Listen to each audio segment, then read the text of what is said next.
Welcome, dear viewers. For more exclusive, thrilling stories every week, join our membership. Sit back, relax, and sip your coffee. Enjoy. The blood on the notebook's cover had dried to a rusty brown, flaking at the edges where Sheriff Wilkins's thumb had worn it away. It wasn't the first blood-stained item I'd been handed in my 12 years with the FBI, but something about the spiral-bound composition book made my stomach clench. This was clutched in Deputy Harmon's hand when we found him, Sheriff Wilkins said, his weathered face a mask of exhaustion. 3 days ago, out by Slaughterville Road. He pinched the bridge of his nose. 4th body in 6 weeks. I'm Special Agent Marcus Chin. 3 days ago, I was in my apartment in Oklahoma City, enjoying a rare weekend off with nothing more dramatic than deciding between Thai or pizza delivery. Now, I was standing in the small, fluorescent-lit sheriff's office in Noble, Oklahoma, population 6,700, wondering how the hell I'd missed hearing about 4 law enforcement officers going missing. Why wasn't the Bureau notified sooner? I asked, careful to keep accusation out of my voice. Wilkins's eyes darted to the notebook, then away. Thought we could handle it ourselves. Noble's always handled its own problems. The office around us looked like it belonged to a different era. Wood paneling, ancient filing cabinets, a coffee maker that had probably been brewing the same pot since morning. A map of McLean County dominated one wall, red pins marking locations I assumed were related to the case. 3 were clustered around Slaughterville Road, the 4th somewhere near Lake Thunderbird. Start from the beginning, I said, sliding into a chair across from his desk. Wilkins sank heavily into his own seat. First was State Trooper Ellis, found by hikers up at the lake. Then Deputy Cruz out near the old Henderson place. Officer Palmer from Norman PD a week later, and now Harmon. He stared at his hands. All arranged the same way. Arranged? Like posed, arms and legs bent at strange angles. He swallowed. Their faces were wrong, like someone tried to reshape them with their hands. I'd seen my share of ritualistic killings, but something in Wilkins's voice told me this was different. And the notebook? Harmon was writing in it, said it might help him stay alive. A bitter laugh escaped him. Fat lot of good it did. I flipped open the notebook, careful of the brittle, blood-crusted pages. The first entry was dated 6 weeks ago, the handwriting neat and precise. Rules for surviving the thing in Noble. 1. Never investigate alone, but never bring more than one partner. 2. Always be back in town before sunset. 3. If you hear your name called in the woods, do not answer. 4. If you see someone you know on a rural road, do not acknowledge them unless they speak first. 5. Keep something iron on your person at all times. 6. Never turn your back on Lake Thunderbird after dark. 7. If you smell burning hair, leave immediately. Beneath these, written in a different hand with a heavier press, was a final rule. 8. It knows your face now. I looked up at Wilkins. You believe this? He shrugged, not meeting my eyes. I grew up here. There's always been stories. What kind of stories? About things that ain't quite right in the woods. Things that can wear a person's skin. He fidgeted with his wedding band. My grandma was Cherokee. She called them skinwalkers. I wanted to dismiss it. I really did. But I'd been raised by a mother who burned spirit money for our ancestors and never turned down an offering from a temple, no matter how small the village we visited in China. Some things you don't question, even with an Ivy League education and an FBI badge. Where am I staying? I asked instead. Motel 6 off I-35. Nothing fancy, but it's clean. As I tucked the notebook into my jacket pocket, my phone buzzed. A text from my supervisor. "Keep me posted. Director wants daily updates." Great. This case already had the attention of the top brass. "One more thing," Wilkins said as I stood to leave. "Nobody in this town will talk to you after dark. Don't take it personal." I nodded, not yet understanding the weight of what I was stepping into. "And Agent Chin?" Wilkins called as I reached the door. "If you hear something scratching at your motel room door tonight, don't open it, no matter who they say they are." The Motel 6 was exactly what you'd expect. Clean enough, but soul-crushingly generic. My room faced the highway, the constant hum of passing trucks providing a soundtrack as I spread crime scene photos across the thin polyester bedspread.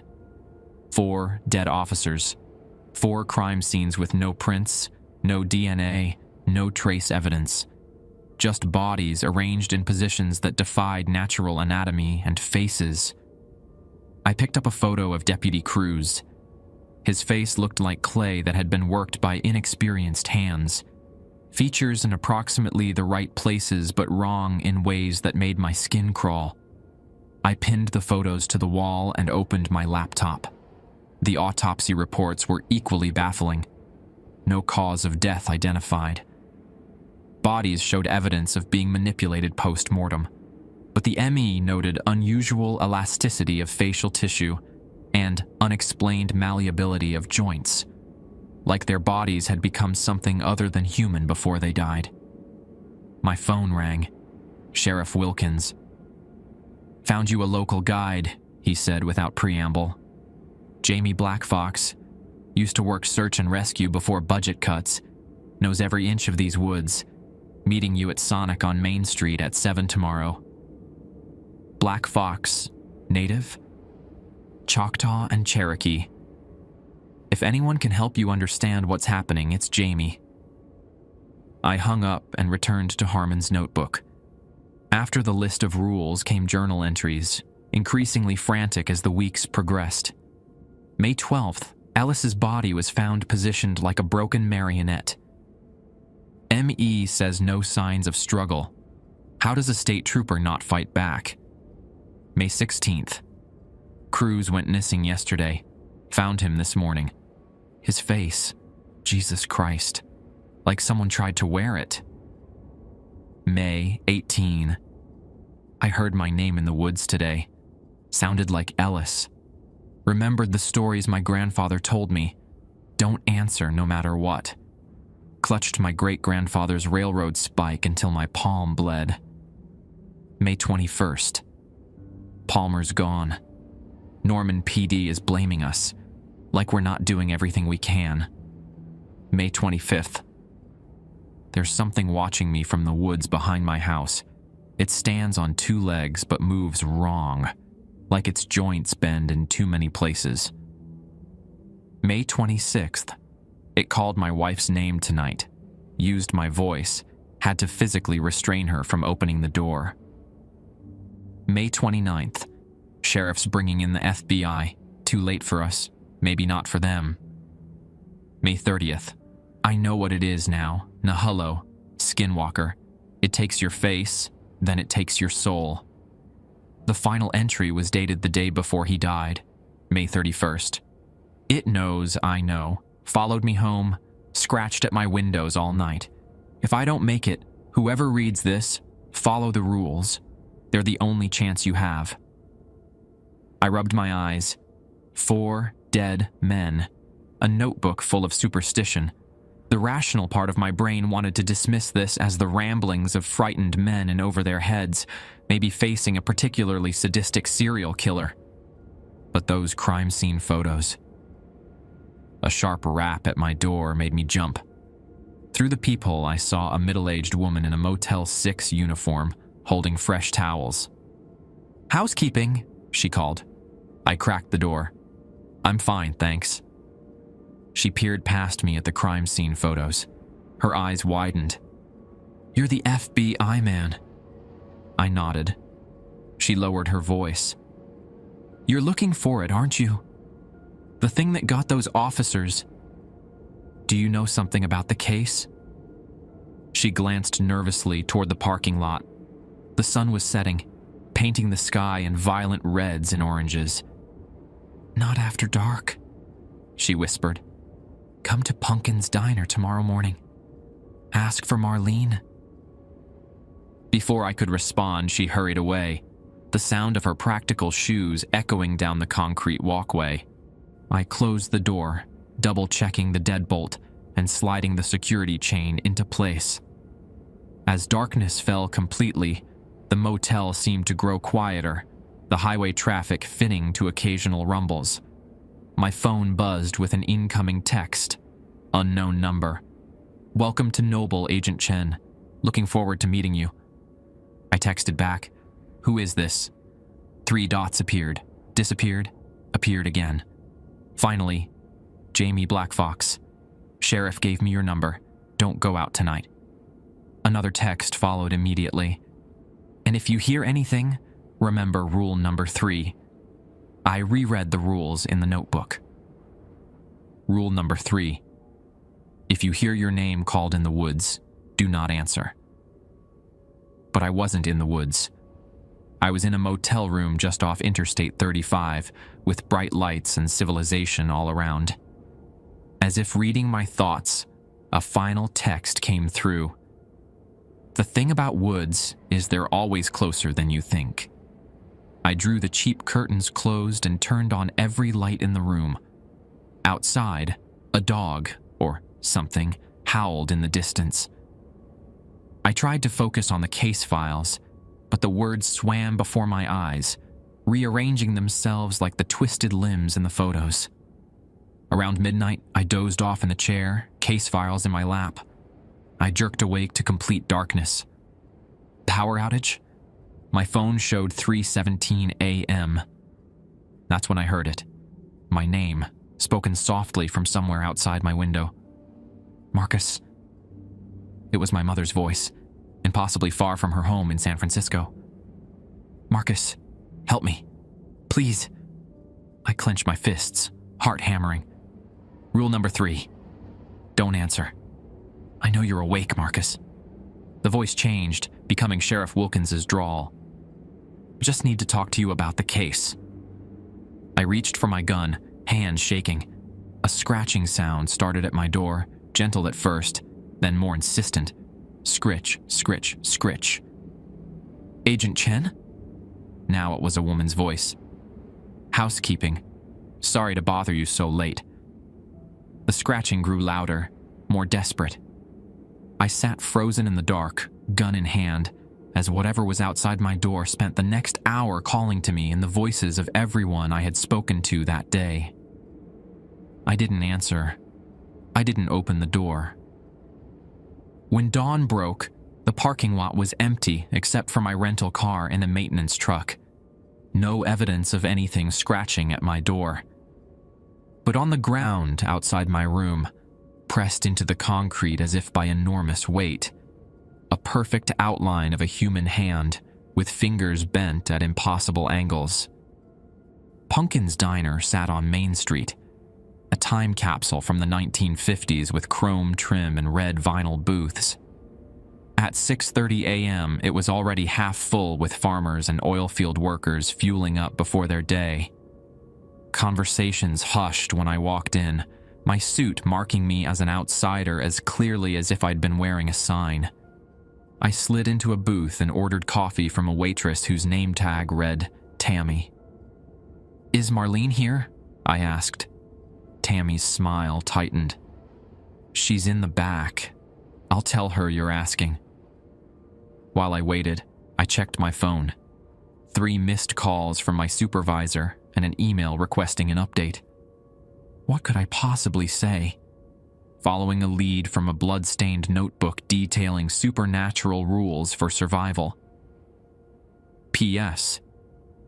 Something tried to trick me into opening my door last night by mimicking human voices. That would go over well. A woman in her 50s slid into the booth across from me. Her graying hair was pulled back in a neat bun, and her eyes, deep brown and shrewd, studied me carefully. Agent Chen. She didn't frame it as a question. I'm Marlene Tsosi. Thank you for meeting me, Miss Tsosi. Marlene's fine. She glanced around the diner, then lowered her voice. What did you hear last night? The question caught me off guard. Excuse me? At the motel, after dark, what did it sound like? I hesitated, waiting how much to reveal. Voices, scratching at my door. She nodded as if this confirmed something. Whose voices? People I'd met yesterday, and my mother's. Marlene's face softened slightly. It always uses the voices of people you care about, or people you trust. She pushed up her sleeve, revealing a jagged scar running from wrist to elbow. 15 years ago, I heard my daughter calling for help. Opened my back door without thinking. What happened? It wasn't my daughter. Her voice was flat. My husband shot it before it could finish the job. The bullet passed straight through like it was made of smoke, but it ran off. What was it? The Dine, Navajo, call it a Yinaudlushi. Skinwalker. The Choctaw have stories of Nahullo. Charity call them raven mockers. Different names, same evil. She stared into her coffee. It mimics. It steals. It learns. I thought of the crime scene photos, the twisted bodies, the faces that looked molded by inhuman hands.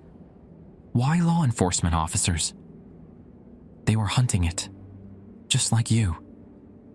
She shook her head. Sheriff Wilkins should have warned you better. He gave me the notebook. Not enough.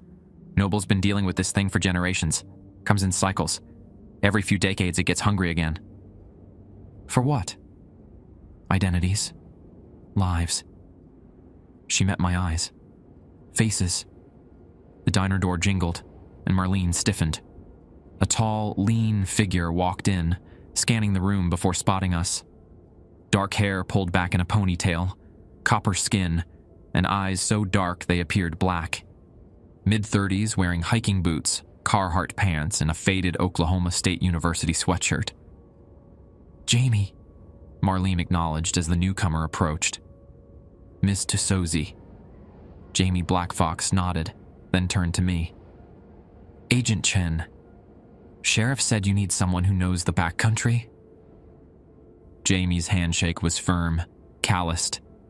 Up close, I noticed a scar bisecting the left eyebrow and another along the jawline. Marlene's been filling me in on local folklore, I said carefully.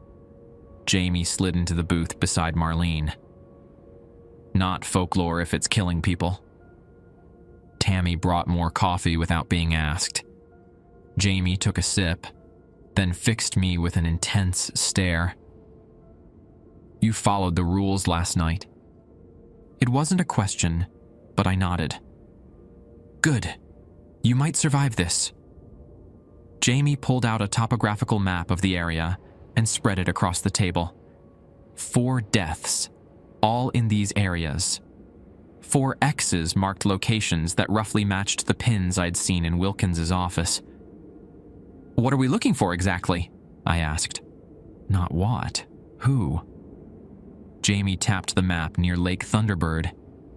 6 weeks ago, a hiker went missing. Timothy Grayson, grad student from OU. His campsite was found abandoned, but no body. You think he's connected? I think he's the first victim. Or... Jamie hesitated. I think something took his identity, started wearing him, learning how to be human. In my years with the FBI, I'd heard a lot of theories about serial killers, but this was new territory. My skepticism must have shown on my face. You don't have to believe, Jamie said. Just follow the rules.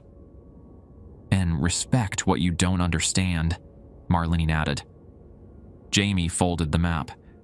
We need to visit each crime scene. Maybe we can find what the others missed. Sheriff's already processed those scenes, I pointed out. Sheriff's afraid to look too closely, Jamie countered. And his deputies are too spooked to be thorough. No offense to the dead, but they weren't following all the rules. I thought of Harmon's notebook. Which rules did they break? Alice went to the lake alone. Cruz investigated after sunset. Palmer forgot his iron. And Harmon. Jamie's expression darkened. Harmon looked back. At what? At whatever was following him. The diner had grown quieter, I realized. The other patrons were studiously avoiding looking in our direction. We should go, Marlene said, placing cash on the table for her coffee. People get nervous when we talk about it openly. As we stood to leave, I noticed an elderly man watching us from the counter. When our eyes met, he deliberately turned his coffee cup upside down, placed a salt shaker beside it, and nodded to me. What was that about? I asked as we exited. Old protection ritual, Jamie explained. He's wishing us safety. Outside, the morning sun did little to dispel my unease. Jamie led us to a mud-spattered Ford F-150. We'll take my truck. Where are you staying, Agent Chen? Motel 6. Not anymore, Marlene cut in. You're staying with me. My house has proper protections. Before I could protest, Jamie nodded in agreement. She's right. Motel's not safe. It knows you're there now. There's that word again. It. What exactly is this thing supposed to be?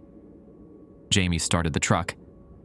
Legend says skinwalkers were once medicine people who chose evil ways, gained power by breaking taboos. But this... A shadow crossed Jamie's face. This is older, hungrier. We drove in silence through Noble's small downtown, past the Dollar General and the Sonic where I was supposed to have originally met Jamie.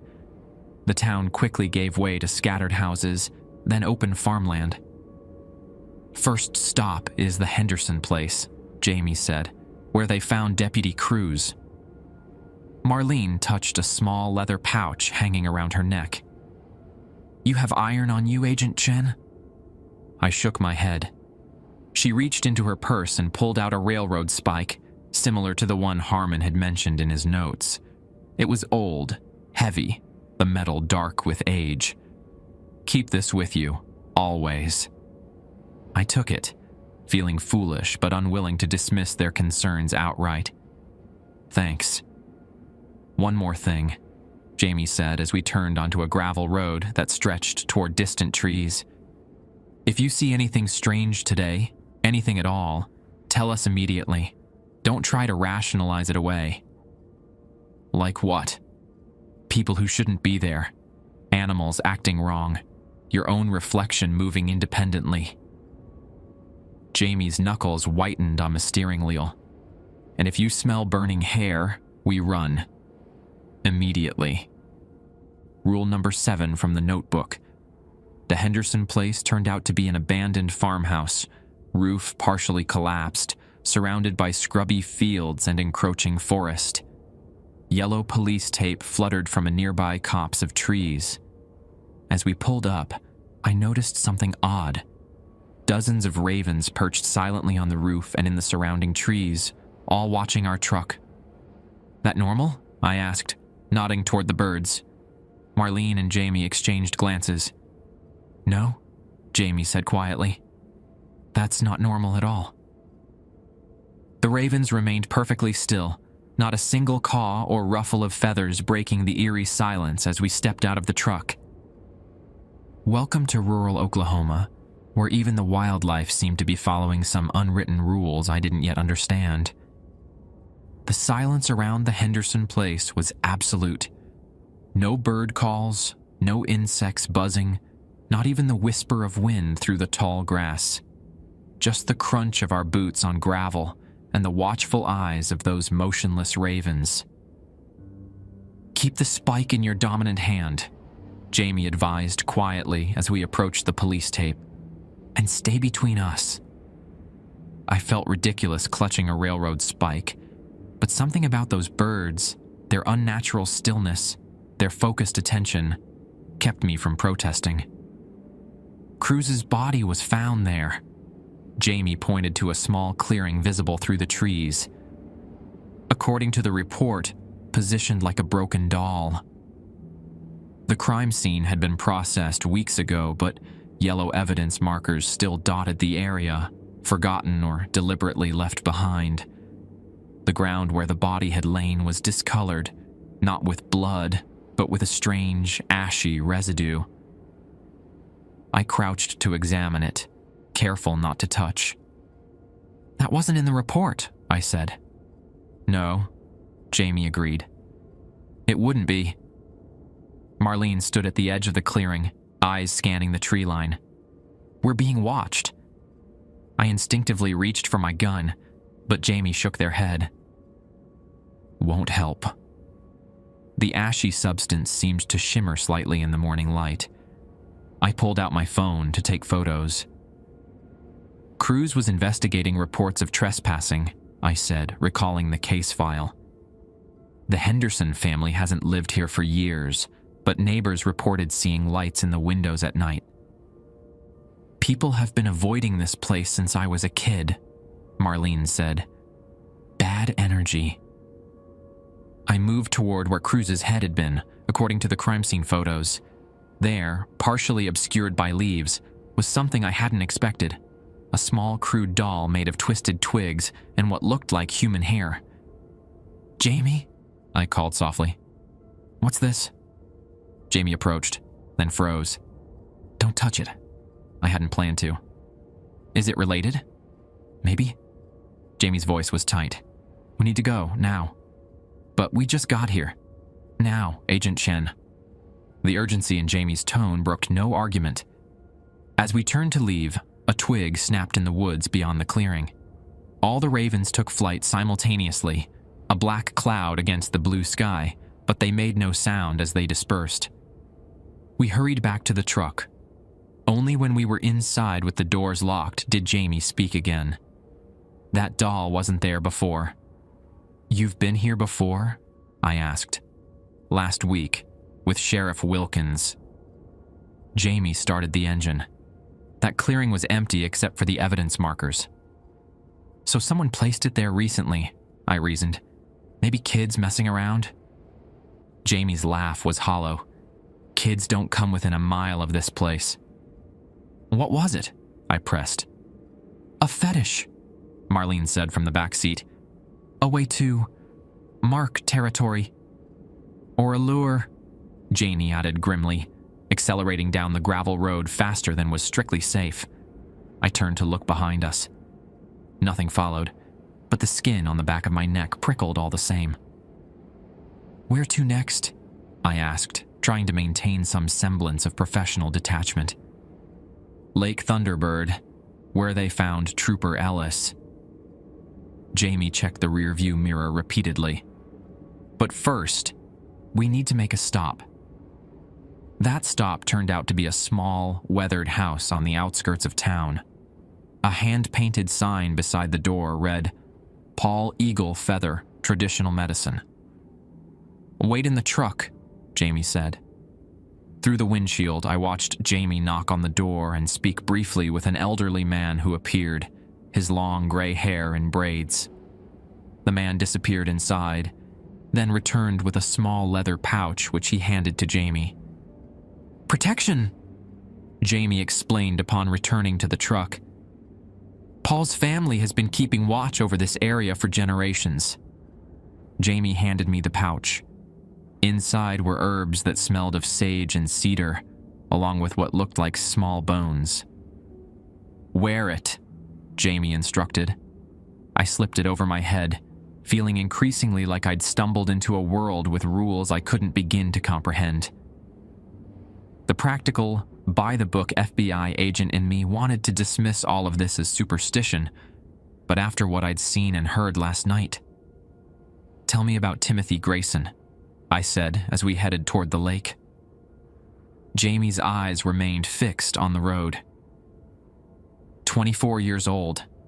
Anthropology PhD student researching local folklore. Camping alone near Lake Thunderbird. His girlfriend reported him missing when he didn't check in for 3 days. And no body was ever found? Just his tent, sleeping bag, research notes, and blood. Jamie's hands tightened on the wheel. But not enough for someone to have died there. You think whatever took him is what's killing the officers? I think whatever took him became him. For a while. Jamie glanced at me. Then it needed new identities. Faces, Marlene added softly from the back seat. We drove through the gates of Lake Thunderbird State Park. The lake itself, a vast blue expanse visible through the trees. In summer, this place would be bustling with families picnicking and swimming. But today, a weekday in early June, it was relatively quiet. Jamie parked near a trailhead. Ellis's body was found about half a mile in. Official reports say he was investigating poachers. That night, I asked, remembering rule number 2, always be back in town before sunset. That's right, Marlene confirmed. Alone. Rules number 1 and number 2 broken. We hiked in silence, Jamie leading the way along a narrow trail that wound through oak and hickory trees. The sunlight filtering through the leaves cast dappled shadows that seemed to move in my peripheral vision. Here, Jamie said eventually, stopping in a small clearing overlooking the lake. Unlike the Henderson place, there was no police tape here, no evidence markers, just a peaceful lakeside view that belied the horror that had occurred. They found him posed on his knees. Jamie indicated a spot near the water's edge. Face reworked, looking at the lake. I remembered rule number 6. Never turn your back on Lake Thunderbird after dark. What was he looking at? No one knows. Jamie surveyed the tranquil water. But whatever it was, it saw him too. I approached the spot where Ellis's body had been discovered. The ground showed no sign of disturbance now. Grass and wild flowers growing undisturbed. This is where it started, Jamie said, after Grayson disappeared. First, people reported seeing him around the lake at odd hours. Then he was spotted in town, but acting strange. Not speaking. Just watching. Then Ellis came to investigate. I continued the narrative. And became the next victim. Marlene finished. Something glinted among the grass near the water. I crouched down, pushing aside the vegetation to find a watch with a cracked face. Its hands stopped at 9:47.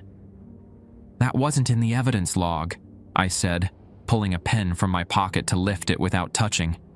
Jamie leaned in to look. That's Ellis's watch. I recognize it. His wife gave it to him for their anniversary. How do you know that? Small town, Jamie shrugged. Everyone knows everyone. I bagged the watch carefully. Either the crime scene team missed this, or it wasn't here before, Marlene said, echoing our experience at the Henderson place. It's leaving things for us to find, Jamie said quietly. Playing with us. A soft splash from the lake drew our attention. Ripples spread across the otherwise still water, as if something had surfaced briefly, then submerged. We should go, Marlene said, her voice tight. Now. As we hurried back along the trail, I couldn't shake the feeling we were being herded. First the doll, now the watch, breadcrumbs leading us somewhere. We're missing something, I said once we were back in the truck. These aren't random kills. There's a pattern. Of course there is. Jamie started the engine. It's hunting, learning. Each victim teaches it something new. What did it learn from Ellis? Patience, Marlene suggested. How to wait, to watch. From Cruz. How law enforcement thinks, investigates. Jamie pulled onto the main road. It's studying us while we study it. A chill ran through me as I considered the implications. And from Harmon and Palmer? Jamie's expression darkened. How to get close. how to be trusted. We drove in silence for several minutes, the weight of this realization settling over us. If Jamie and Marlene were right, if this thing was learning, adapting, then each encounter made it more dangerous. "We need to see where Palmer and Harmon were found," I said. Jamie shook their head. "Not today. Sun sets in a few hours. We need to be off the roads by then." Rule number 2. I checked my watch. 2:17 p.m. "We have time." "No." Marlene was firm. "We don't know how close it is. It knows we're looking for it now." "How could it know that? The doll? The watch?" Jamie's eyes continuously checked the mirrors. "It's watching us." As if to punctuate this statement, my phone buzzed with a text. "Unknown number. Found something you need to see. Meet me at the old fire tower off Highway 9. Sheriff Wilkins." I showed the text to Jamie, who immediately pulled over. "Did Wilkins mention meeting you today?" "No," I admitted.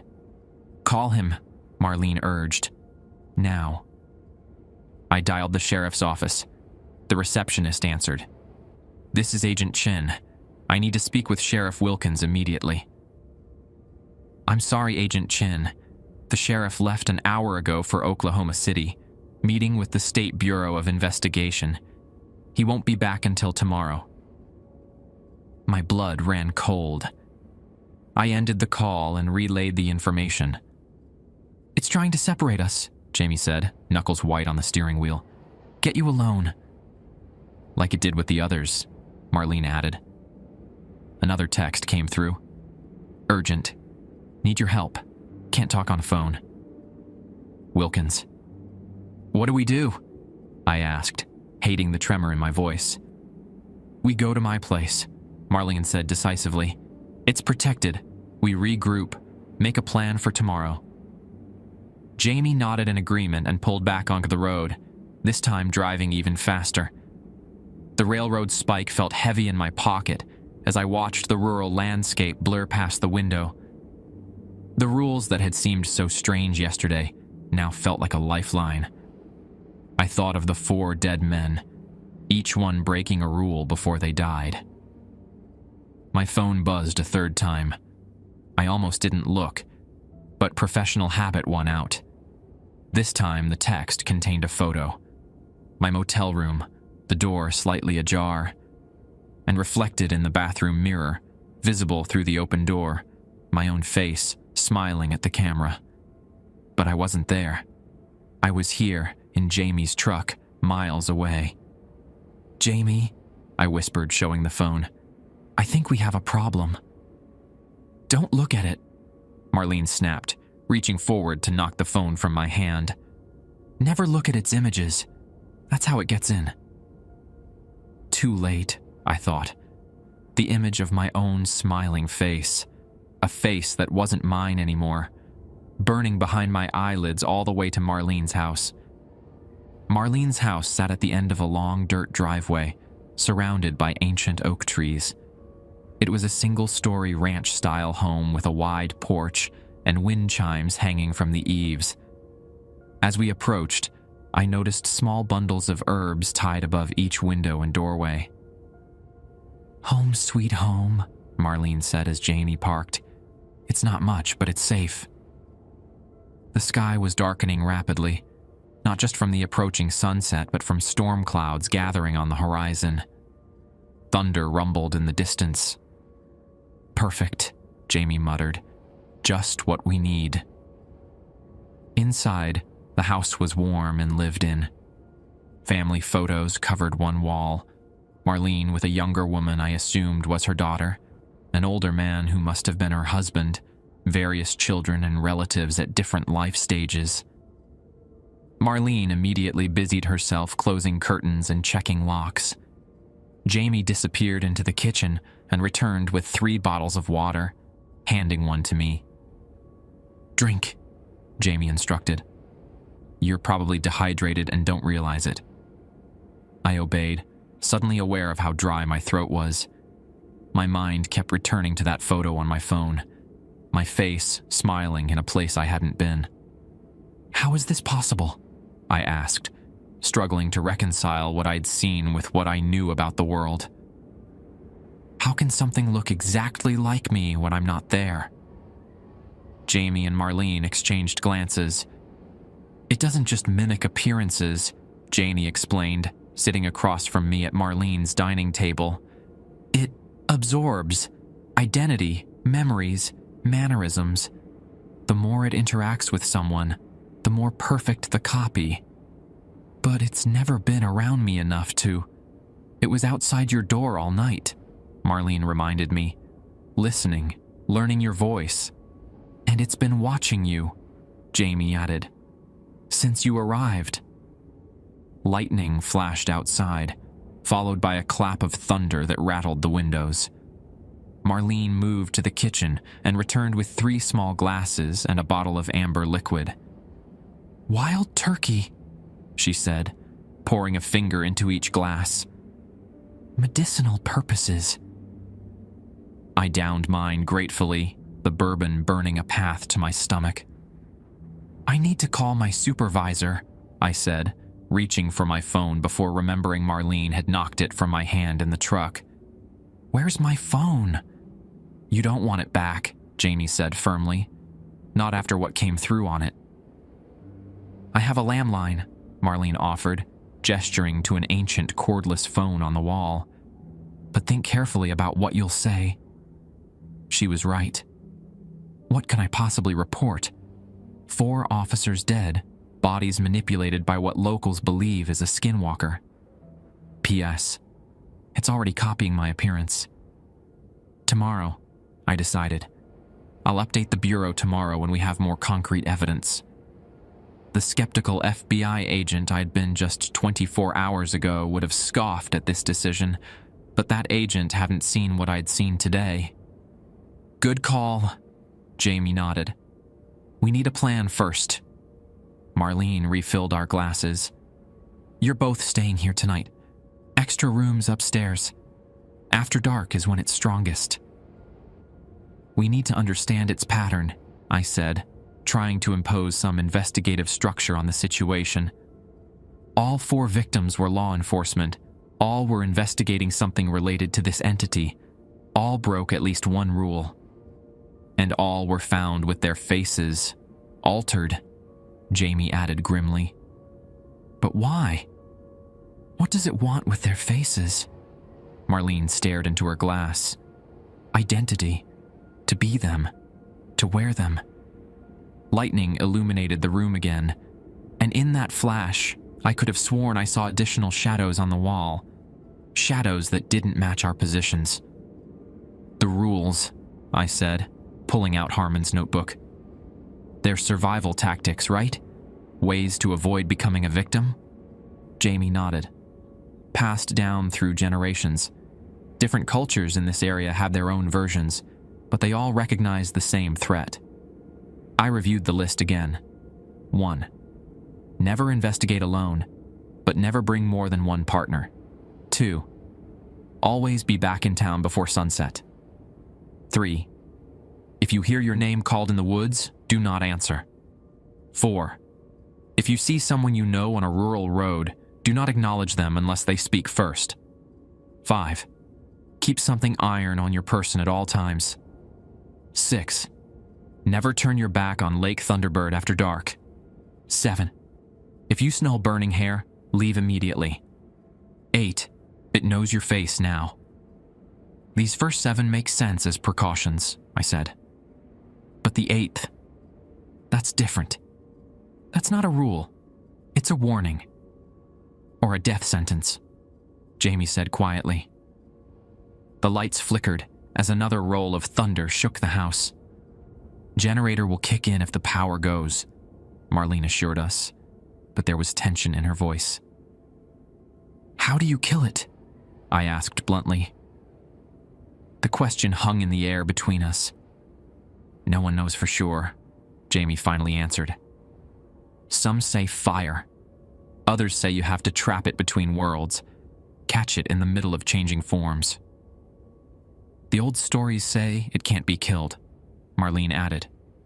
Only contained or driven away. My husband shot one, and it ran, but it didn't die.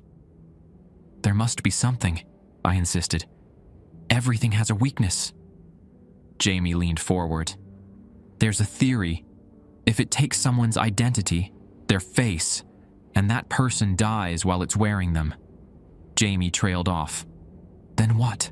I prompted. Then maybe it dies too. Or at least, that part of it dies. But no one's ever tested this theory and lived to report back. The implications sank in. If this thing was already wearing my face, mimicking me. We need to find it, I said, a plan forming. Draw it out somehow. That's suicide, Marlene objected. Not if we're prepared. Not if we follow the rules. The lights went out completely, plunging us into darkness. For a long moment, we sat in silence, waiting for the generator to kick in. It didn't. Marlene? Jamie's voice came from across the table.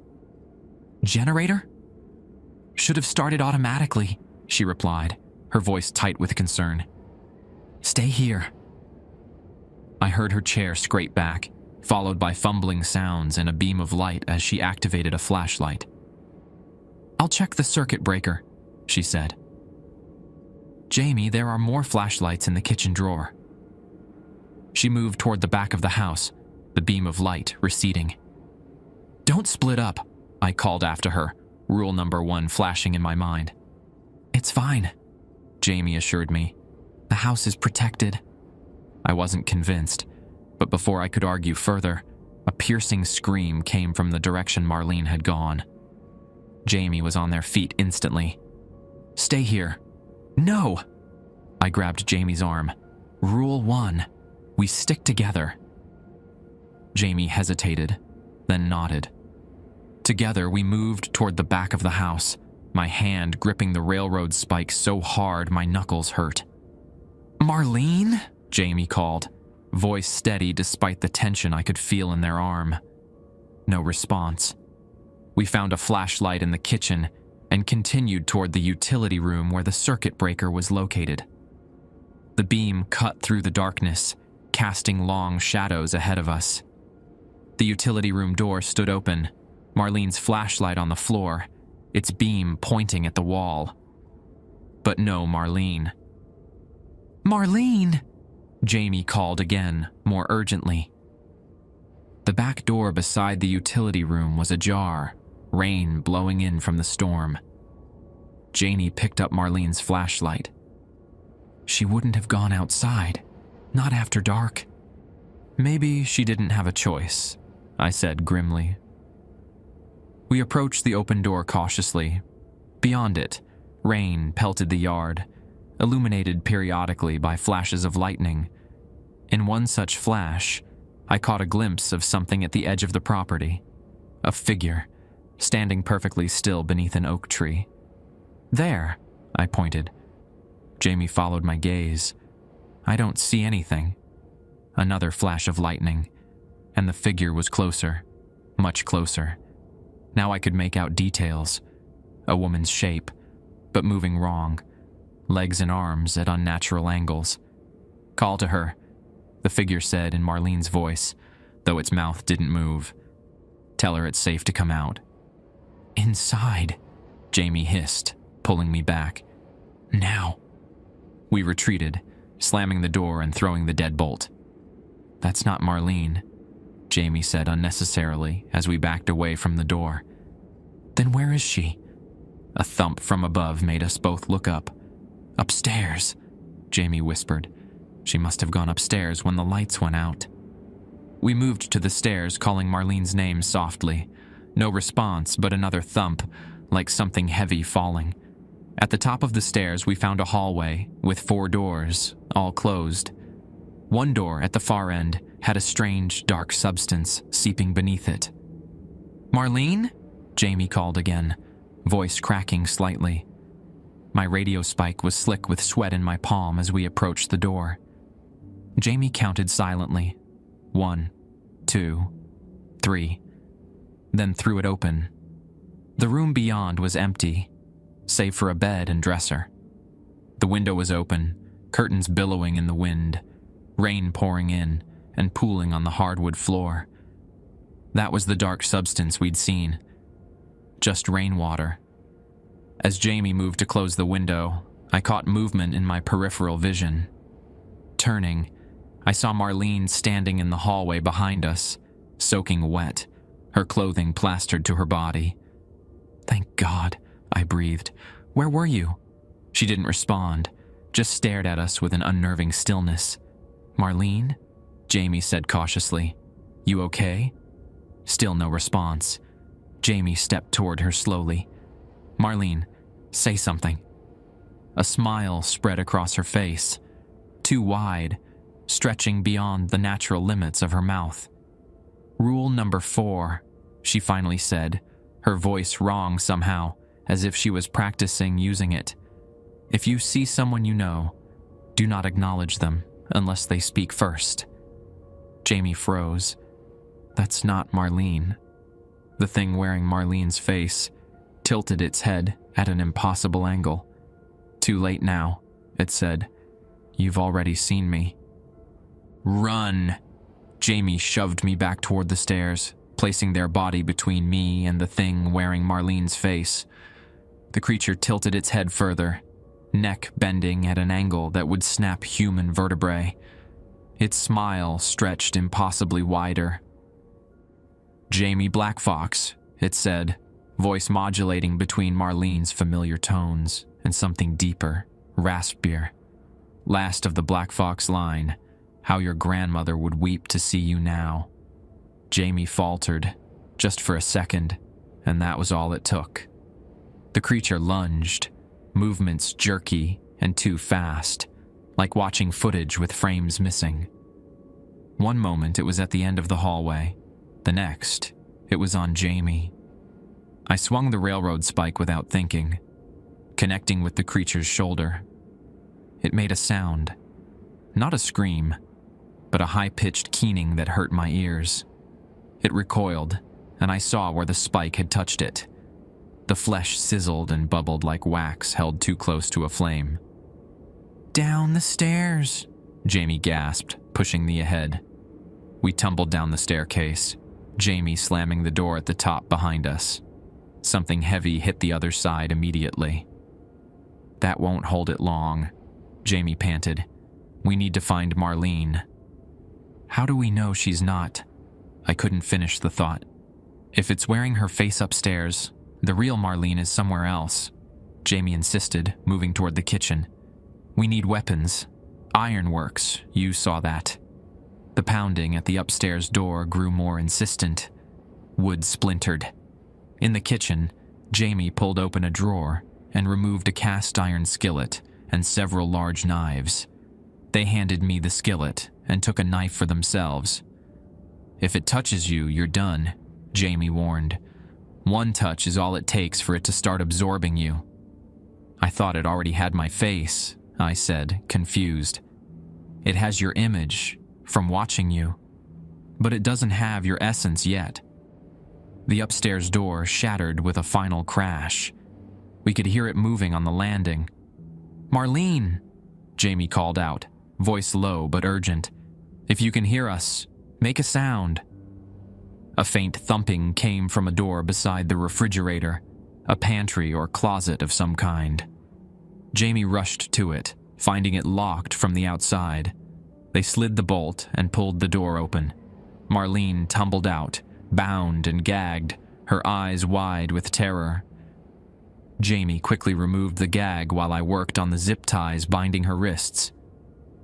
"It came through the back door," she gasped as soon as she could speak. "Looked like you, Agent Chen. Said you'd found something outside." So it had been mimicking me already. "We need to get out of here," I said, helping Marlene to her feet. "The truck," Jamie agreed. "If we can make it to the truck." The lights suddenly flashed back on, momentarily blinding us. When my vision cleared, I saw it standing in the kitchen doorway.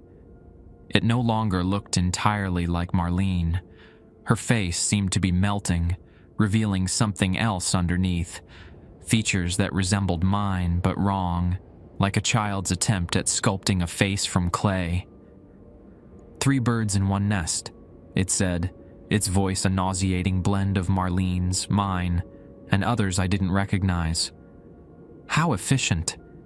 Jamie pushed both of us behind them. Where's the real Marlene?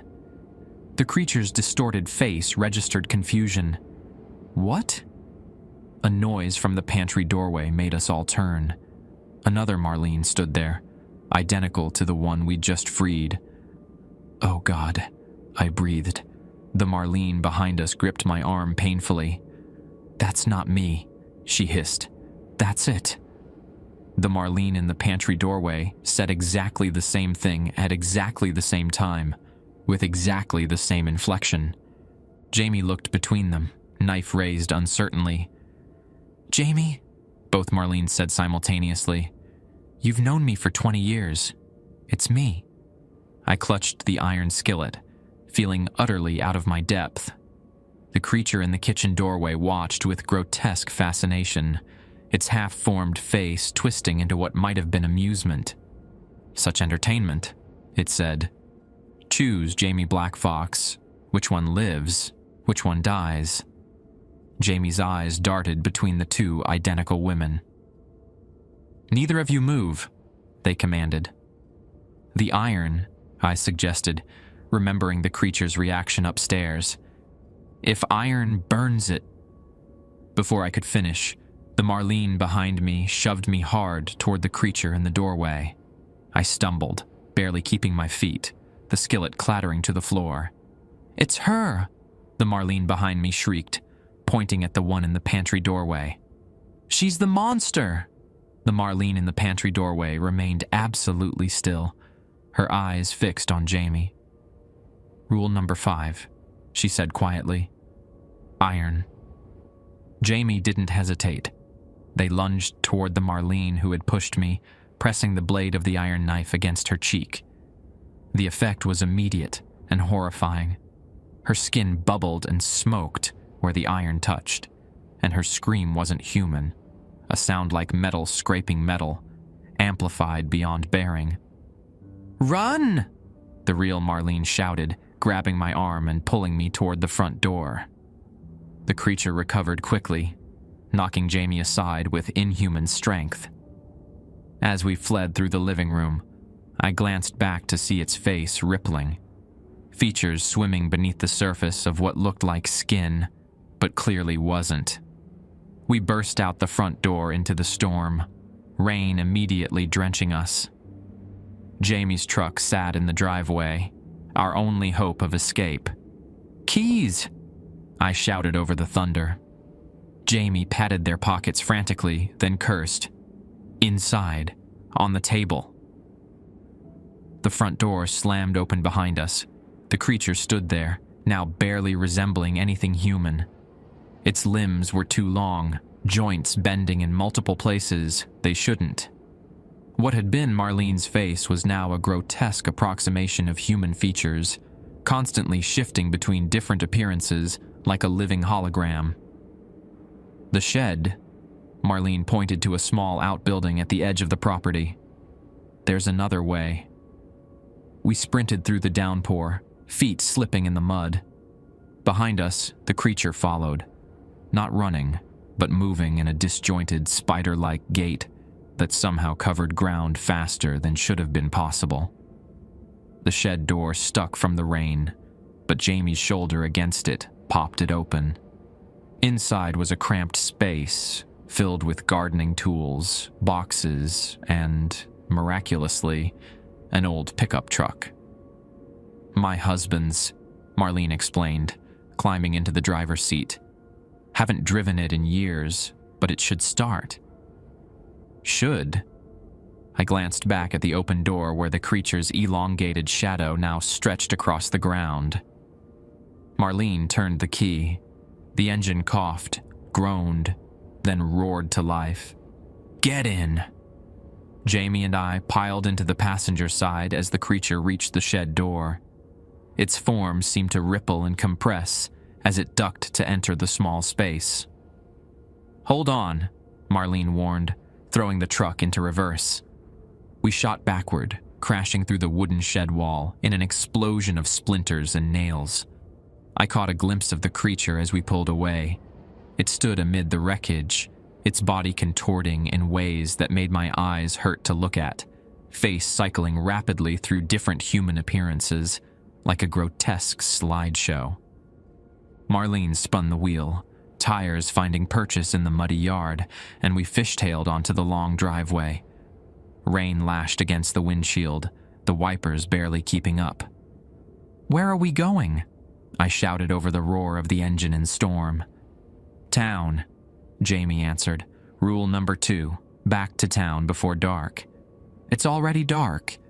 "Then we need somewhere safe," Marlene said grimly. "Somewhere with iron. Lots of it." "The old railroad depot," Jamie suggested. "Steel tracks, iron fixtures, everywhere." Marlene nodded and took a sharp turn onto the main road, the truck swaying dangerously. I twisted in my seat to look behind us, half expecting to see the creature in pursuit. The road was empty, but that did little to calm my nerves. "It let us go," I realized aloud. "Why would it let us go?" Jamie and Marlene exchanged glances. "It's not done playing," Jamie said darkly. We drove in tense silence, the storm battering the old truck. Twice, Marlene had to slow almost to a stop when the rain became too heavy to see through. Each time, my heart hammered with the certainty that the creature would appear out of the darkness. "Tell me about Rule 8, I said finally, needing to break the silence, to understand. "It knows your face now. What does that mean exactly?" Marlene kept her eyes on the road. "It means once it's seen you, learned you, it can find you anywhere. Your appearance, your voice, your mannerisms, they're all part of it now. So, those texts I got, the photo of me in the motel room. It's already wearing your face sometimes," Jamie confirmed. "Becoming you when it's useful. But it doesn't have your essence yet," Marlene added. "It hasn't touched you, hasn't absorbed you." The implications were horrifying. "So right now, there could be another me walking around?" "Possibly," Jamie said, "but it can't maintain a form indefinitely without fully absorbing the original. It needs completion. It needs to kill me," I translated. Neither of them contradicted me. The railroad depot loomed ahead, an imposing brick structure from the early 1900s. Long abandoned, but still solid. Marlene parked as close to the entrance as possible. "Stay together," she warned as we made a dash through the rain to the boarded-up door. Jamie produced a pocket knife and worked on the padlock, securing a chain around the door handles. After a minute of tense effort, the lock gave way. Inside, the depot was a cavernous space, empty except for a few ancient wooden benches and a ticket counter. Dust and debris covered the floor, and the air smelled of rust and abandonment. But most importantly, it was dry and seemingly unoccupied. Marlene found an old lantern in what had once been an office and, amazingly, got it lit. The warm glow pushed back the darkness, creating a small circle of light in the vast room. "We should be safe here until morning," she said, but her tone lacked conviction. I sank onto one of the wooden benches, exhaustion suddenly hitting me like a physical force. "What happens in the morning?" "We go back to the beginning," Jamie said, pacing the perimeter of our light circle. "Timothy Grayson's campsite. That's where it first appeared, where it would have been weakest. And we find something to kill it with," I added. Marlene shook her head. "You don't understand. This thing, it's ancient. Killing it isn't simple. You mentioned fire," I recalled, "or catching it between forms. Theories," she dismissed. "Stories. But the iron hurts it," I insisted. "That gives us something." Jamie stopped pacing and joined me on the bench. "Iron disrupts its energy, yes, but hurting it isn't killing it. A strange smell drifted through the depot, faint at first, then stronger, like hair burning. Rule number 7: if you smell burning hair, leave immediately. We all noticed it at the same time, freezing in place. It found us, Marlene whispered. The small circle of lantern light suddenly seemed very fragile against the vast darkness of the depot. Outside, the storm raged, lightning illuminating the tall windows in strobing flashes. And in one such flash, I saw them. Dozens of silhouettes surrounding the building. Human-shaped but not moving like humans. Their limbs too fluid, heads cocked at impossible angles. All perfectly still, all watching. It's not just one, I realized with dawning horror. It's many. Or it's one that can be many, Jamie said softly. Parts of itself, spreading, infecting. Marlene clutched her medicine pouch. We need a plan. Fast. Another flash of lightning, and the silhouettes were closer to the windows. The smell of burning hair grew stronger. The tracks, Jamie decided. The old rail yard behind the depot. If we can get there, we'd be in the open, I objected. But surrounded by iron, Marlene understood. It's our best chance. The rational part of my brain, the FBI agent who believed in evidence and procedure, was screaming that this was madness. But that part was getting quieter by the hour, drowned out by the reality of what I'd seen. We gathered close, preparing to make a run for the back exit and the rail yard beyond.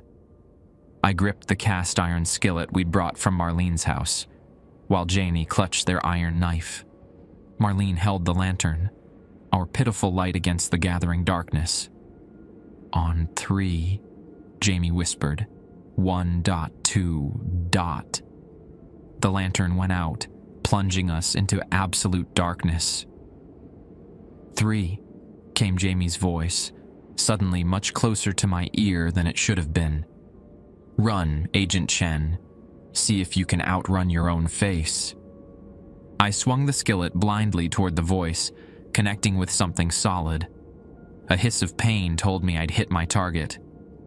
Marcus, it's me. Jamie's voice came from a different direction now, behind me.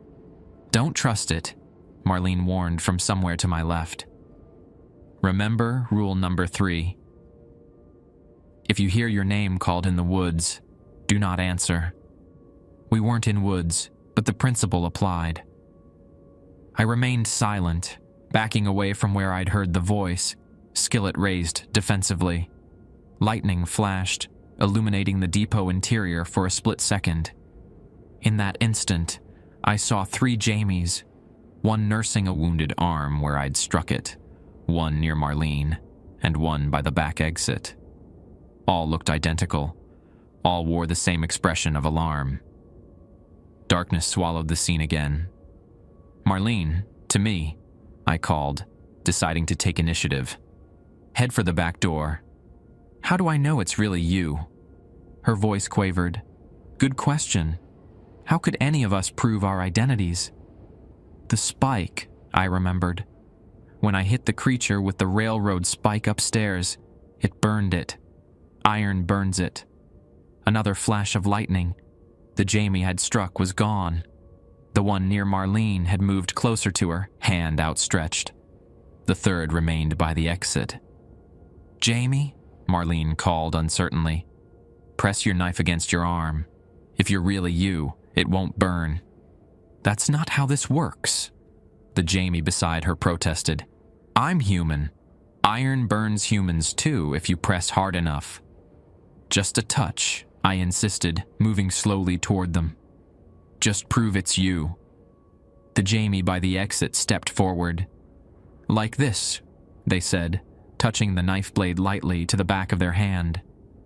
Nothing happened. The Jamie beside Marlene hesitated. You know me, Marlene, they said softly. We've been friends for 20 years. Your husband carved my bow when I was 12. You taught me how to make your grandmother's fry bread. Personal details, knowledge. but the creature had shown it could access memories of those it mimicked. I continued my approach, skillet ready. "Touch the knife to your skin," I repeated. "Now." Another lightning flash, and in that instant, Marlene shoved her medicine pouch against the face of the Jamie beside her. A horrific sizzling sound filled the air, followed by an inhuman shriek. The creature's form rippled, Jamie's features melting away to reveal that same terrible blankness. A face that was trying to be a face but couldn't quite manage it. "Run!" the real Jamie shouted from the exit. Marlene broke away as the creature thrashed, its limbs elongating, contorting. I swung the skillet at it again, connecting with what might have been a shoulder.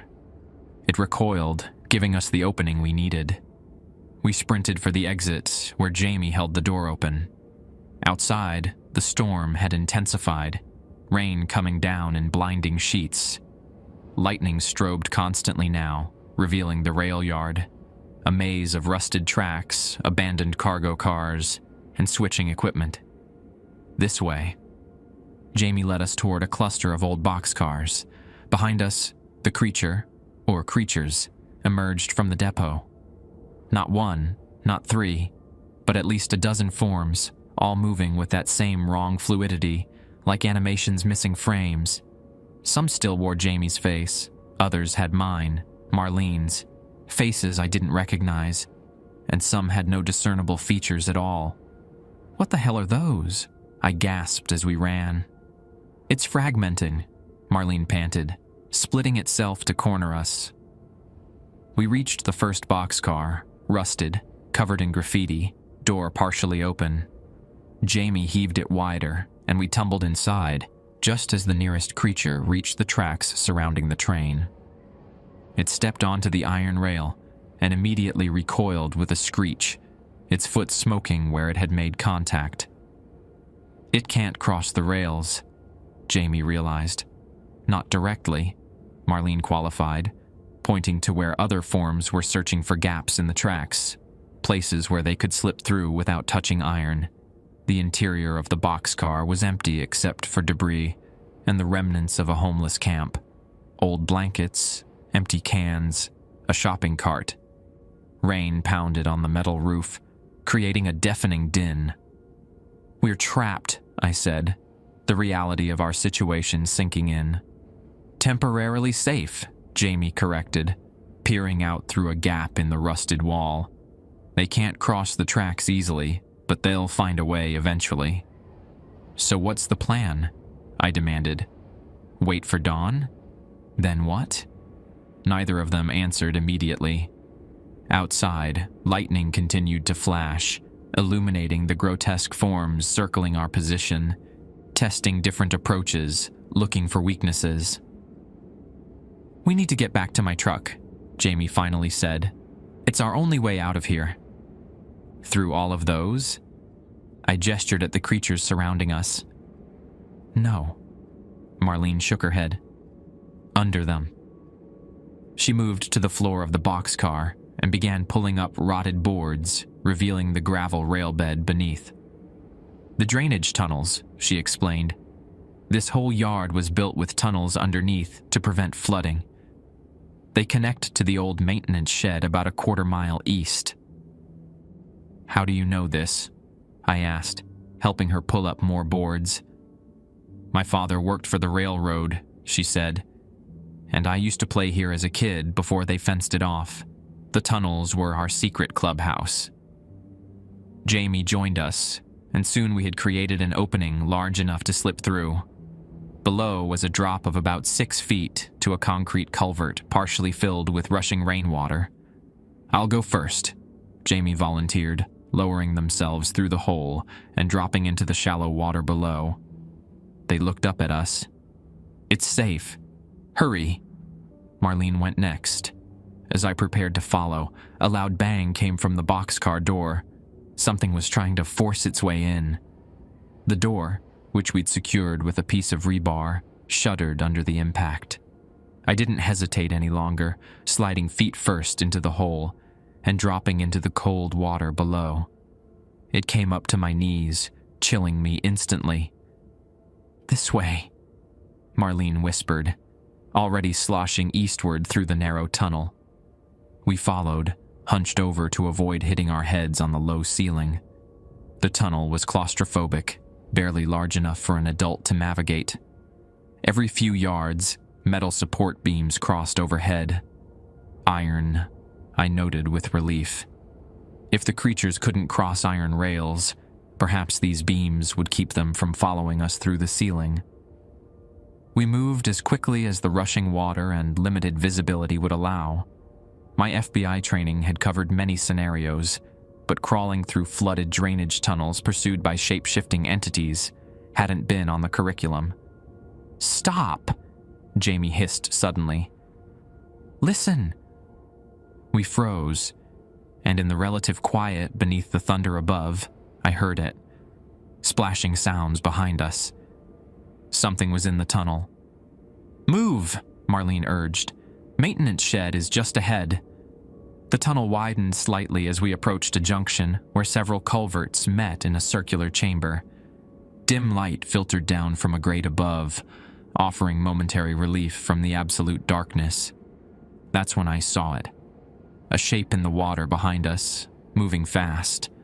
Not splashing like a person would, but gliding, as if the water itself was being manipulated.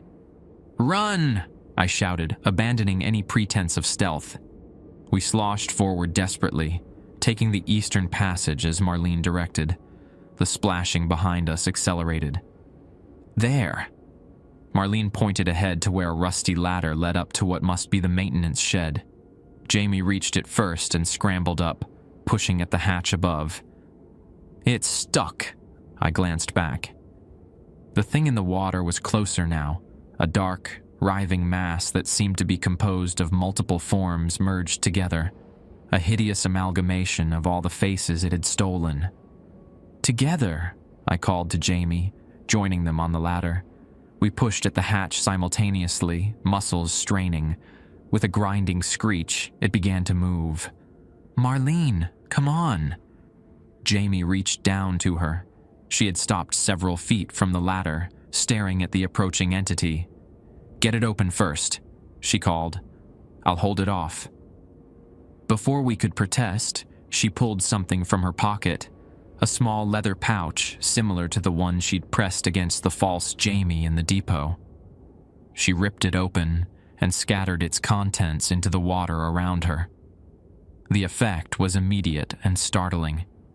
Where the herbs and bones hit the water, it sizzled and steamed. The creature's advance halted, its mass rippling in apparent pain or confusion. "Now!" she shouted. We redoubled our efforts on the hatch, and with a final heave, it burst open. Rain and fresh air poured in as we climbed out into what was indeed an old maintenance shed, little more than a corrugated metal roof over a concrete pad, open on one side. "Marlene," Jamie called down. "Come on." She turned and splashed toward the ladder, but the creature had already begun to move again, flowing around the treated water. One elongated limb shot out, wrapping around her ankle. She screamed as her leg began to smoke where it was touched, not from heat, but from some kind of reaction between her flesh and the creature's substance. I grabbed the iron skillet I'd somehow managed to keep hold of throughout our escape and lowered it through the hatch, striking at the appendage holding Marlene. It released her with a sound like tearing fabric, and she scrambled up the ladder and through the hatch.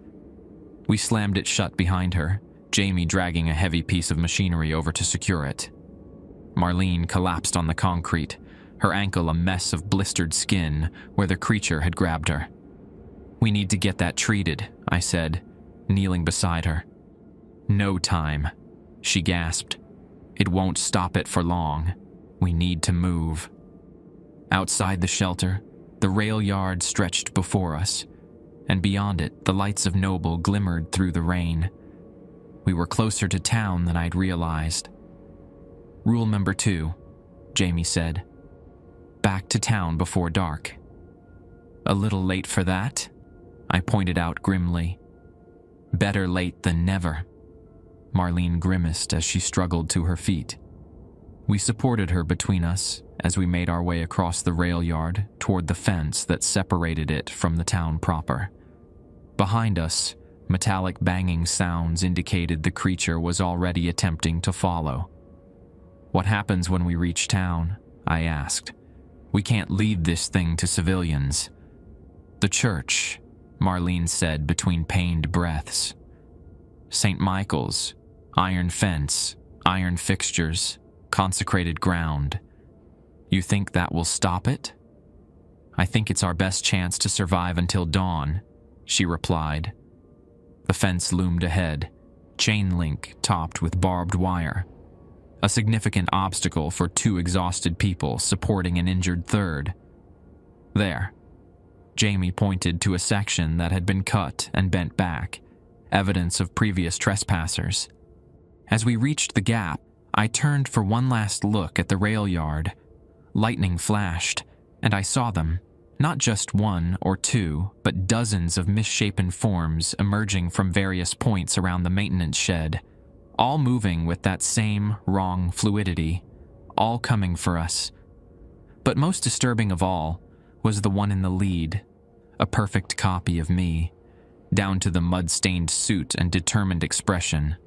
The only difference was its eyes, empty, flat, like painted glass. It raised a hand in what might have been a mocking wave. "My face," I whispered.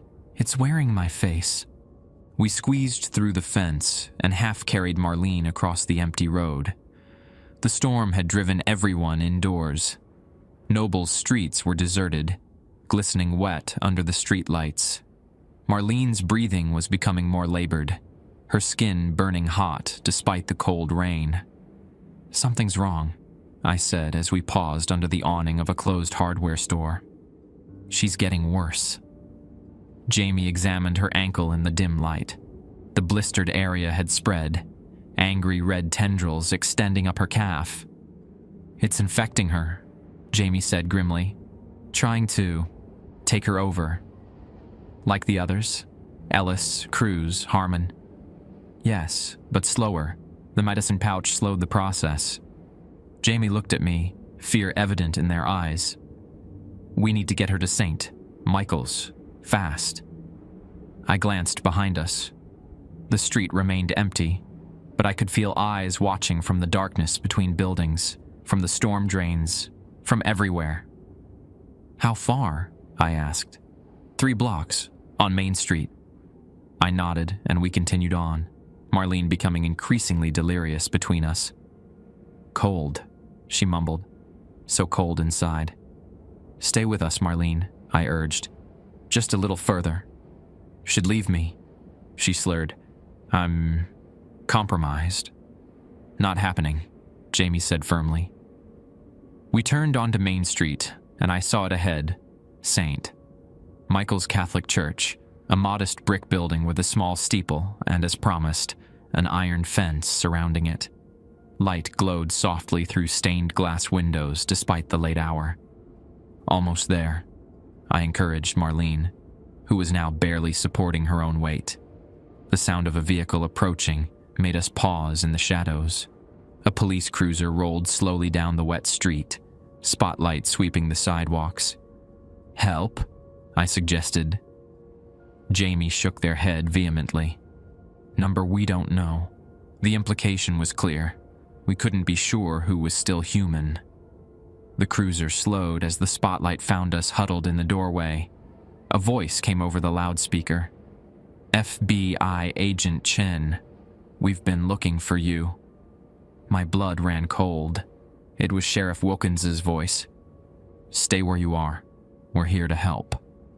Jamie and I exchanged glances. Could it really be Wilkins? Or was it the creature using his voice, his face? The cruiser stopped and the driver's door opened. Sheriff Wilkins stepped out, hand resting casually on his holstered sidearm. "You folks want to tell me what you're doing out in this storm?" he called, approaching slowly. "Got reports of break-ins at the old depot and maintenance shed. Funny coincidence finding you 3 nearby." I shifted, blocking Marlene from his view as much as possible. "Sheriff," I addressed him cautiously. "We need to get to the church. Marlene's injured." He frowned, moving closer. "Injured how?" I tensed, realizing I had no way to be sure this was really Wilkins. "Rule number 4. If you see someone you know on a rural road, do not acknowledge them unless they speak first." But we weren't on a rural road. We were in town, and he had spoken first. Still, caution seemed wise. "Sheriff, do you remember what you gave me when I arrived in town?" Wilkins paused. "A notebook. Deputy Harmon's notebook. Blood on the cover." That checked out, but the creature could have that knowledge if it had access to Wilkins's memories. "Do you have any iron on you, Sheriff?" Jamie asked bluntly. Wilkins's eyebrows shot up. "Iron? What the hell are you talking about, Black Fox?" "Please, Sheriff," I pressed. "It's important." He stared at us for a long moment, then slowly reached into his pocket and pulled out a set of handcuffs. Steel and nickel, not iron, but close enough for whatever test you're running. He held the cuffs against his bare wrist. Nothing happened. Jamie and I exhaled in unison. "We need to get to the church," I explained quickly. "Marlene's been infected. Something's happening to her." Wilkins's eyes widened as he finally got a good look at Marlene's condition. Her eyes were glassy, skin waxy, the veins in her neck and face darkening visibly. "Jesus Christ," he breathed, "like the others." "You know?" Jamie asked.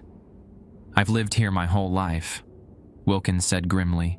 "I know what's in these woods. Come on, I'll drive you." He helped us get Marlene into the back of the cruiser, then sped the short distance to St. Michael's, pulling right up to the gate. As we carried Marlene through the iron gate, I felt her stiffen suddenly, a tremor running through her body. "Hurry," Jamie urged. The church door opened as we approached. An older priest stood in the doorway, concern etched on his weathered face. "Father Martinez," Sheriff Wilkins called. "We need sanctuary." The priest's eyes widened at the sight of Marlene, but he quickly stepped aside to let us enter. "Bring her to the altar," he directed.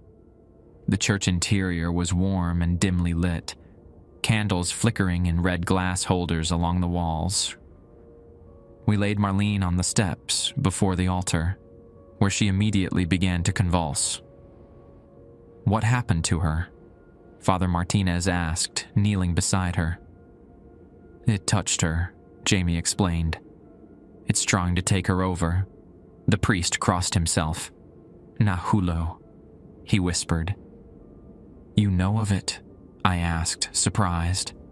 "I have been priest here for 30 years, he replied gravely. "In a town like Noble, a man of God learns about more than just what's in the Bible." He rose and moved quickly to a cabinet near the altar, returning with a small silver container. "Holy water blessed with prayers from multiple faiths," he explained. "And this." He held up a crude iron nail.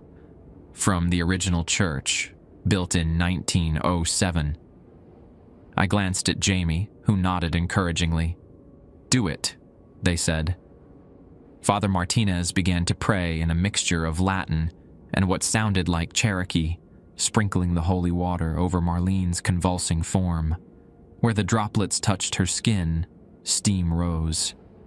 "Hold her," the priest instructed. Jamie and I pinned her thrashing limbs as best we could. The priest pressed the iron nail against the center of the infection on her ankle. Marlene's scream was inhuman, the same terrible sound the creature had made when touched with iron. Her back arched impossibly high, bones cracking with the strain. "Keep going," Jamie urged when the priest hesitated. He pressed the nail deeper, and something began to happen. A thick, black substance oozed from the wound, not blood, but something viscous and wrong, like oil mixed with tar. It pooled on the altar steps, quivering as if alive. "Contain it!" the priest shouted. Sheriff Wilkins grabbed a brass collection plate from a nearby table and scooped the substance into it. It writhed in the plate, trying to escape. Father Martinez quickly poured the remaining holy water over it. The substance hissed and bubbled, gradually dissolving into acrid smoke that smelled of burning hair. Rule number 7. Marlene went limp, her breathing shallow but steady. The dark veins receded from her face and neck, color returning slowly to her ashen features. "Will she be okay?" I asked. "The infection is contained," the priest said, looking exhausted. "But she needs rest and prayer." "We don't have time for either," Jamie said, moving to the church windows. "They'll be coming." Outside, the rain had finally stopped, but the darkness seemed deeper somehow, more complete. I joined Jamie at the window and felt my heart sink. They were out there, dozens of them standing motionless on the sidewalks, in the street, all facing the church. Some had recognizable human forms, including my doppelganger at the front, while others were twisted amalgamations of multiple features, like sculptures made by an artist with only a passing familiarity with human anatomy. "The iron fence will keep them out," Father Martinez assured us, though his voice lacked conviction. "For how long?" Sheriff Wilkins asked, checking his service weapon. "Until dawn?" "Dawn alone won't save us," Jamie said. "It weakens them, but they've grown too strong." I thought of the 4 dead officers, of Timothy Grayson, of Marlene's near transformation. There has to be a way to stop them permanently. Jamie was silent for a long moment. "There might be, but it's dangerous." "More dangerous than being surrounded by those things?" I gestured to the window. "Yes," Jamie said simply. "Because it would require one of us to be bait." "Bait?" "The original, Timothy Grayson. If we could find where it's keeping him, where it first manifested." "You think he's still alive?" I asked, incredulous. "Not alive as we understand it, but his essence, his original form. It would need to preserve that to maintain its ability to mimic him." "And you think destroying the original would kill the copies?" Sheriff Wilkins asked. "It might," Jamie admitted. "In the old stories, cutting off a skinwalker's power means finding where it hides its original form." "So where would that be?" I pressed. "The campsite," Jamie replied, "where Grayson disappeared, near Lake Thunderbird." Rule number 6. Never turn your back on Lake Thunderbird after dark. "Even if you're right," Sheriff Wilkins interjected, "how do we get there?" "Those things have us surrounded." Father Martinez cleared his throat. "There may be a way. The church has a tunnel." We all turned to stare at him. "During Prohibition," he explained, "the original priest here was sympathetic to those who enjoyed their spirits. The tunnel was used to smuggle alcohol. It leads to an old boathouse on the lake." "On Lake Thunderbird?" I asked. "But that's miles from here." "Not as the crow flies," the priest corrected. "The lake's eastern finger comes within half a mile of town." Hope flickered to life, and the tunnel is intact.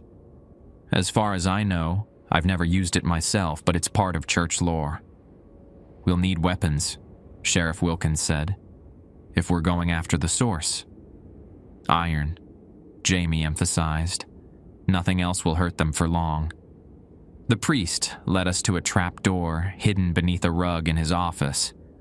Rusty hinges protested as we lifted it, revealing stone steps descending into darkness.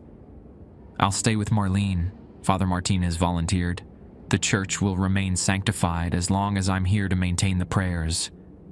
I looked at Jamie and Sheriff Wilkins. "This is insane." "Welcome to Noble," Wilkins said dryly, checking his flashlight, "when you've eliminated the impossible." "Whatever remains is usually trying to kill you," Jamie finished with grim humor. We gathered what makeshift iron weapons we could find: an antique fireplace poker for me, a length of iron pipe for Jamie, while Sheriff Wilkins kept his gun, but accepted a handful of iron nails to add to his pockets. "Dawn's in about 4 hours," Wilkins noted, checking his watch. "If we're doing this, we should go now." I looked once more out the window at the gathering creatures. My doppelganger still stood at the front, its gaze seemingly fixed directly on me, despite the distance and darkness. As I watched, it smiled, a perfect imitation of my own smile, yet utterly wrong. "Let's go," I said, turning away from the window. "I'm ready to get my face back." We descended into the tunnel, leaving behind the safety of consecrated ground and stepping into the unknown darkness beneath Noble, Oklahoma. A darkness I now knew had been waiting for someone like me all along. They found what was left of Timothy Grayson in a cave behind a waterfall at the eastern edge of Lake Thunderbird. The official report I filed with the Bureau described the scene as a suspected cult ritual site with evidence of human remains. The report mentioned a confrontation with suspects that resulted in a fire, destroying most of the physical evidence. Sheriff Wilkins corroborated my account. What the report doesn't mention is how we found Grayson. Not dead, not alive, but suspended in a state between. His body had been hollowed out, preserved like a cocoon, his face intact, but his eyes empty. Or how, when we burned his remains with iron nails pressed into the ashes, all those creatures in town collapsed simultaneously, melting into the same black tar-like substance we'd extracted from Marlene. It doesn't mention how Jamie Blackfox knew exactly where to find the cave, as if guided by something beyond rational explanation, or how Sheriff Wilkins wept when we discovered deputies' crews and Harmon's badges arranged in a strange pattern around Grayson's remains. The report certainly doesn't mention that I occasionally catch glimpses of myself in mirrors or windows, smiling when I'm not smiling, eyes looking left when mine are focused straight ahead. Brief moments, gone so quickly I can almost convince myself I imagined them. Almost. Marlene recovered, physically at least. The Motel 6 housekeeper never returned to work. Father Martinez continues to maintain the sanctity of St. Michael's Church, and Jamie Blackfox still leads search parties through the woods of McLean County when hikers go missing. As for me, I requested a transfer back to Quantico. My supervisor was sympathetic, especially after the cult killings made national news. 4 law enforcement officers dead would rattle anyone. I live in Alexandria now, in an apartment with iron fixtures I installed myself. I keep Harmon's notebook in a fireproof safe, though I've memorized every rule. Rule 1, never investigate alone, but never bring more than one partner. Rule 2, always be back in town before sunset. Rule 3, if you hear your name called in the woods, do not answer. Rule 4, if you see someone you know on a rural road, do not acknowledge them unless they speak first. Rule 5, keep something iron on your person at all times. Rule 6, never turn your back on Lake Thunderbird after dark. Rule 7, if you smell burning hair, leave immediately. Rule 8, it knows your face now. That last rule haunts me the most. Because while we may have destroyed its physical anchor in Noble, I can't shake the feeling that a part of it escaped. A part wearing my face. Last week, my mother called from San Francisco, confused and frightened. A man had visited her, claiming to be me. He had my face, my voice, my FBI credentials. He asked detailed questions about my childhood, about our family history. When she became suspicious and asked about the scar on my shoulder from a childhood accident, he excused himself to the bathroom and never returned. I've added my own 9th rule to Harmon's list. Rule 9, it never truly dies. It only waits. Tomorrow I leave for Oklahoma again. Not Noble this time, but a small town called Sulphur, where 3 people have gone missing after reporting seeing someone who looked exactly like me, asking questions about local folklore. I've packed my railroad spike, and I've made arrangements with Jamie Blackfox to meet me there. We'll follow the rules, most of them anyway, but I know that sooner or later, I'll have to break rule number 1, because ultimately, this thing wearing my face isn't hunting strangers anymore. It's hunting me, and only one of us will get to keep this face in the end.